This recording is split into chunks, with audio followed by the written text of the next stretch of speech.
And then these are the oversized ones that go if people have a huge backpack.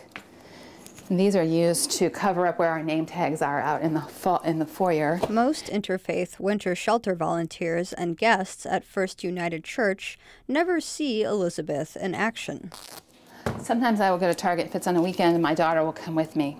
Well, we go and we get the big carts and you fill them with, I don't know, 20 to 40 packages of crackers and general supplies. And then you have to go to checkout, and that's always interesting. They tend to see you, the cashiers see you coming and they go, oh no, here they are again. But it's for a good cause. And occasionally they are a little annoyed that we have so much. Sometimes people have weird reactions to the winter shelter, and that can be difficult, but usually it's okay. It's pretty fun. Last year, for the first time, we did soup because we were noticing that a lot of people that came were really, really hungry. I order big boxes of oyster crackers that are in little plastic, bags that you might get at a restaurant. You have a medical emergency, for example, and there's no first aid kit, or if someone has vomited and there's no cleanup kit that's available, that's a real problem at 4 in the morning to suddenly discover that there's nothing to clean this up with. Yeah, I'm coming. For instance, if you get your period when you're at the shelter, suddenly, she has supplies for you.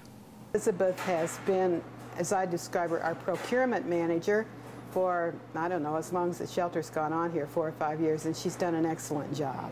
She makes sure we're stocked with all of our supplies. She organizes and reorganizes the food and the cleaning supplies and all that type of stuff, which all those things are very important for the successful operation of the shelter. Elizabeth is designing logs and signs for the shelter at home. Elizabeth is a graphic designer, so one of her special gifts is making things neat and beautiful, and she does this very careful organizing, and she makes it easy for people to sort things out. The symbols on the wall are created by Elizabeth. She is thinking of ways to make the homeless people happy. I think the kinds of work that she makes, in part, may be influenced by regularities that she sees in the natural world that are pleasing to the eye and help us stop this sort of buzzing confusion that often pervades our life, and I think is exemplified a lot by our homeless problem. I'm good. Elizabeth is helping setting up beds for the homeless people. They would come to sleep inside at 8:30. And I've met Elizabeth a couple of times through the volunteer training for this program. And I know anytime I've written notes to say, hey, we need more of this, or could we get something like this because the guests are asking, when I come the next week, the shelter's fully stocked and Elizabeth has taken care of it. Elizabeth's behavior has influenced her whole family. Her husband, her daughter, and her son all have involvement in helping the homeless at the church. She's very committed, and she actually has her family involved too, so it's been a good thing. Well, I grew up in a house where it was really important to be connected and to help others.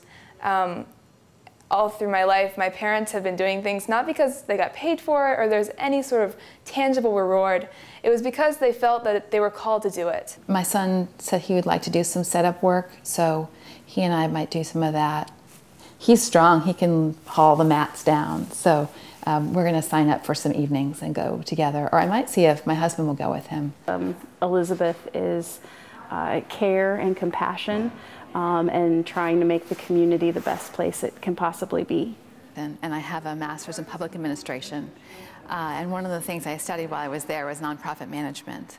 So I have some sense of how nonprofits and volunteer organizations work, and so interestingly now I sort of volunteer in a nonprofit sort of capacity for the homeless shelter at my church. All know that it's important, and this was one way in which she felt she could give.